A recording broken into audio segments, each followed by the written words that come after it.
Hello world of YouTube, and welcome to something I wanted to do last year when I was talking about integrating my other internet projects into video forms on the channel. This was one of the biggest ones I wanted to do. I just never had the time to do it, but now I do.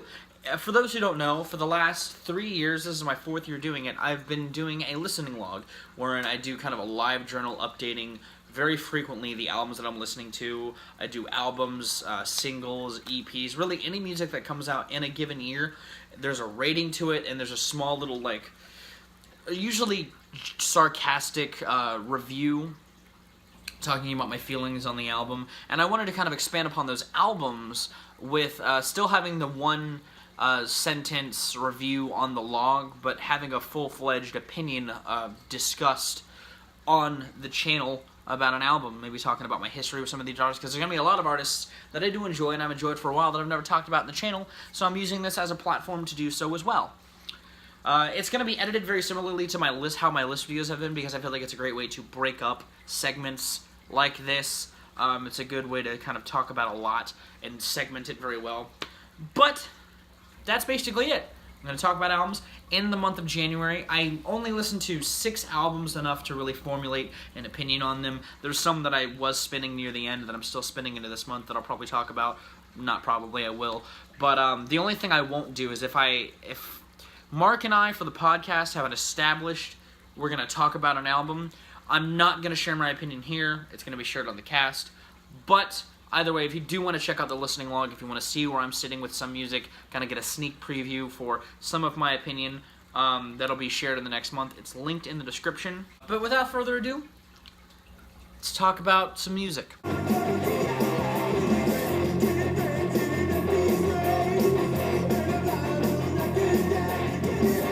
Jeff Rosenstock surprised the world with a new album on New Year's Day post. My buddy Mark talked about, or got me to listen to Worry for the podcast a couple years ago. And I didn't make the connection that that was the same guy in a band that I really enjoy, Bomb the Music Industry, and also the Arrogant Sons of Bitches. They have a really good album and Radiohead parody live album. But Jeff Rosenstock, I really liked Worry. I thought it was a great collection of an aged punker reflecting on the world. And I was hoping to get that from Post. And while there is a lot of that in Post, I feel like it's not as well harnessed as far as lyrically. I do enjoy this thing. I did enjoy it more upon first listen. Revisits of this album have yielded a bigger disinterest in the tail end. I do feel like the tail end drags a little bit. It's still really, when it shines, as far as a lyrical perspective, it shines well. USA is a really poignant political song, even with its hefty length. Some of these songs he uses his hefty length to a good use. He puts a lot of good use to some of these songs. I don't know why I can't talk. But I do feel like, especially by the tail end, the album kind of sounds a little more tired. It just kind of, the tone that was established in the beginning kind of burns out fast. But with that said, I do think that he packs a lot of the same punch from Worry. It's just not as hard of a punch as it was the last time I had checked it out. But I would give this album, Post, a 7 out of 10. Like I said, I do think it's a great, meaty, it's a good project with some really nice, meaty lyricism. It's just not as well harnessed as it has been in the past.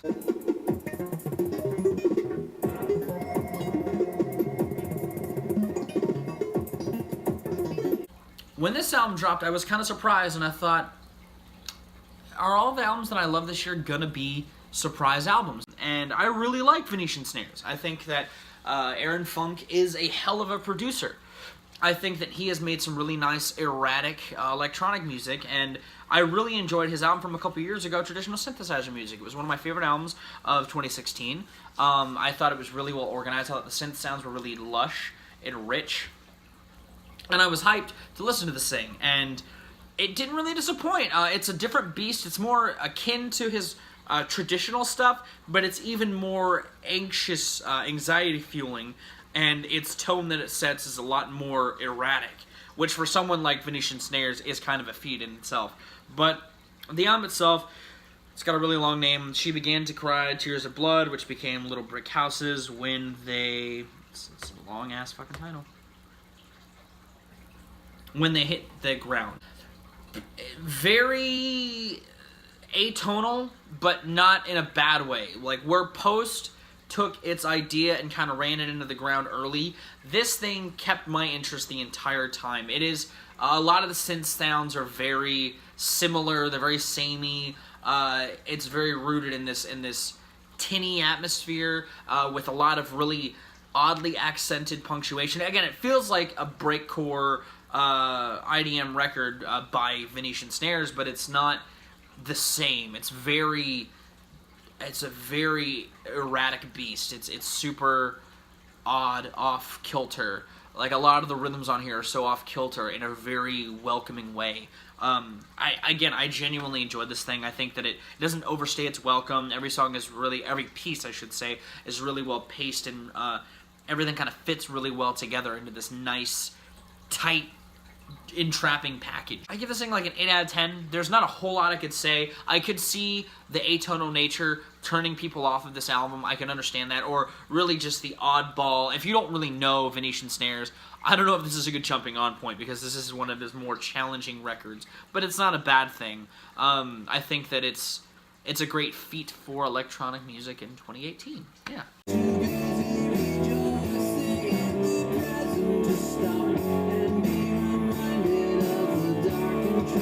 They Might Be Giants' latest album, I Like Fun, is very akin to They Might Be Giants. It's super idiosyncratic, but that's what these guys do. These guys are a series of idiosyncrasies kind of just swapped in and out of each other. I could be mistaken, but I believe this is a dial-a-song album. If I'm wrong, I apologize. But either way, I like this better than the last album they released, which was a dial-a-song album. I think the lyricism is sharper. I think it's wittier. I like some of the vignettes they explore in this thing. I do think that it is akin to some of the stuff that they were putting out on, like, John Henry and Flood. I think some of the soundscapes on here are stuff I haven't heard them do in a while.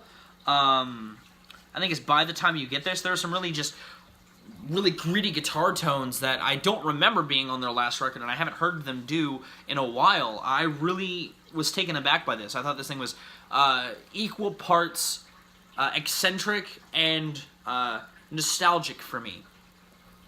I give this thing like a 7 out of 10. I was genuinely entrapped with it. I don't think there's a whole lot wrong with this. I just think that some of the songs aren't as good as others, if anything. I do think the closer, Last Wave, is also just a fantastic closer. One of the better closers they've done in a long time. Yeah.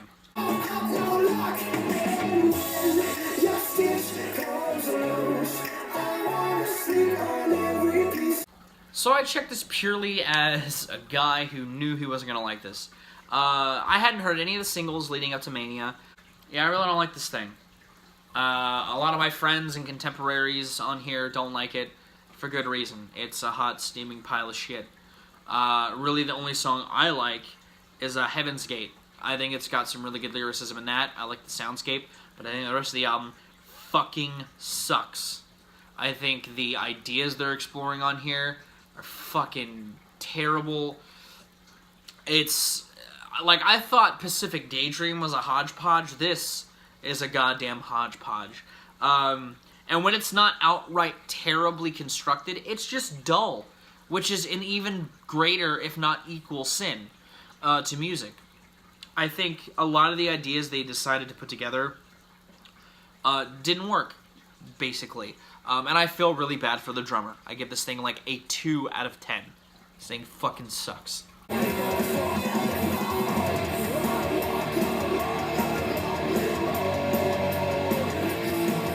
I have conflicted feelings on this album. I will say this isn't Machine Head's worst album, and a lot of people are kind of throwing it in that vein. Supercharger was worse than this. I feel like this is on the same level with The Burning Red. This is definitely the worst Machine Head album in a long time. They were on this really nice streak. You guys know I fucking love The Blackening. You guys may remember or may not know, but I really love Unto the Locust. And I haven't talked about it on the channel, but I genuinely love Bloodstone and Diamonds. I think it's a little long, but Sail Into the Black is one of my favorite Machine Head songs. It's become one of my favorite songs of the band's catalog. And I hadn't heard any of the songs leading up to this album, And I'm kind of glad I didn't, because I will tell you, I don't like a lot of the songs that drop beforehand. I think the title track is good, but I think this thing treads some really bad, like genuinely horrible territories. Triple Beam is reminding me of Insane Clown Posse cuts. I think Bastard's attempt at doing this like Celtic punk Dropkick Murphys style soundscape doesn't fit their sonic character. I get what Rob Flynn's trying to do with the bridge of that song, but I can see that it failed a little bit on execution, and I can understand why. He kind of flips this character on and off, and it doesn't match. It's very inconsistent. But that's kind of the tone of the whole album. This album is definitely the most inconsistent Machine Head record. I still don't hate all of nu metal, but this is pretty fucking terrible. I think some of the songs work. I like California Bleeding. It does have a bit of an 80s hard rock vibe, which is a little weird for them, but it's less weird given they've covered 80s bands before. Hope Begets Hope I really like. I like Beyond the Pale. You know, they kind of towed into that whole kind of cargo shorts wearing metalhead crowd that I used to be vehemently a part of. I think the last couple of tracks are really kind of drag a little bit. It's for every high, there's like 2 lows. And that upsets me. And I know that constant re-listens of this thing, or any re-listens of this thing, are not going to warrant anything that I'm going to withhold loving all out. Machine Head does it best when they're stripping it down to basics. They're not writing 20 song albums. I give this thing like a 5 out of 10. I was really disappointed in this.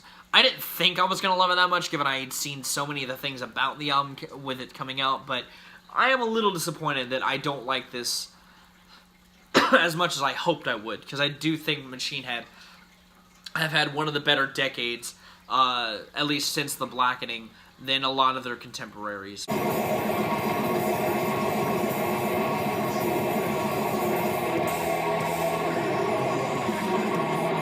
And the last album I checked out is actually going to be my album of the month.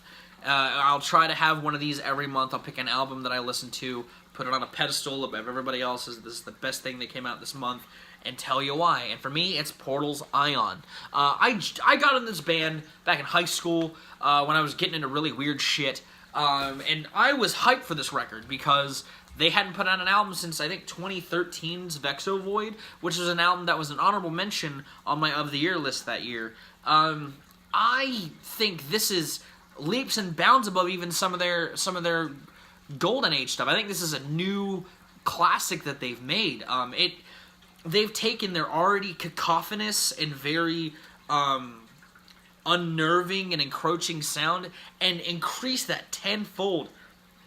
This was the most challenging album I've had to sit through since I was getting into Purient back in 2015, and even this is harder to listen to, and it's a shorter album in comparison.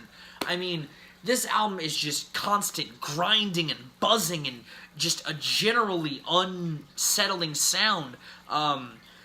These vocals are that Portal standard of low growls. They do to their vocals what a lot of shoegaze bands do to their vocals. They make them almost an instrument as well as the lyric sheet to a song. I mean, God, I fucking love this. I was floored by this thing from listen 1. Like, I cannot believe that these guys have improved on their already really dense sound so well. I really liked Vexo Voids, and even some of the earlier stuff like Oture's challenging soundscape. But even Vexo Void was a little more clearly mixed. This thing is just a hodgepodge of sound in a very grim fashion, and I love this thing. It is hands down, it's hands down like just one of the best metal records I'm sure I'll hear all year, and I'm calling that now. This thing is amazing. I fucking love this thing. I give it like a 9 out of 10. A gold standard for what a good album this year should be, or any year. This thing is just fucking amazing. But yeah, that's the first of this series. Hopefully you enjoy it. Hopefully you just get you to check out some albums, because I know some of these albums were talked about in the community, but I know some weren't. Let me know what you guys thought of some of these albums, if you heard them. If there's an album you'd like for me to add to the log, there is a section on the listening log for albums I want to get to. If you have an album you'd like me to check out, let me know. I'll throw it on the log, and I'll see if I can find it in a month's time. But either way, I've been Viralrak. You guys have good days, lives, and situations, and I'll see you another day.